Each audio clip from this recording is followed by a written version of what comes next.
মুস্তাদরাক আলা সাহিহাইনের হাদিস ইমামে হাকিম লিখেছেন, হাদিস টেনেছেন যে আমার নবীর শানে কেন আপনি দুরূদ পড়বেন না, আমার নবীর আজমত কত।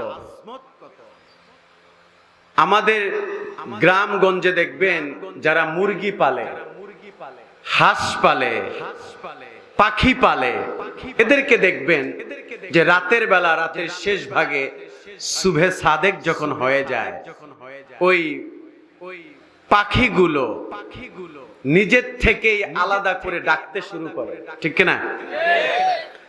মানুষের আগে পশু পাখির ঘুম ভেঙে যায়, পাখিগুলো কিচমিচ করে ডাকতে থাকে, খাঁচার মোরগগুলো তার কণ্ঠে আওয়াজ তুলতে থাকে।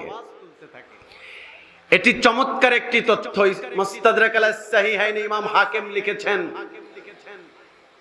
যে আল্লাহর হাবিব তার জান্নাতি জবানে মোবারকে স্বয়ং নিজে বলেছেন যে যখন সুবহে সাদেক হয় আল্লাহ পাক তখন এক শ্রেণীর ফেরেশতাদেরকে পাঠিয়ে দেয়, যারা এসে ওই পালিত পশু পাখির কানে এসে আল্লাহর হাবিবের শানে একবার না, দুইবার না, একাধিকবার দুরূদ পাঠ করতে থাকে।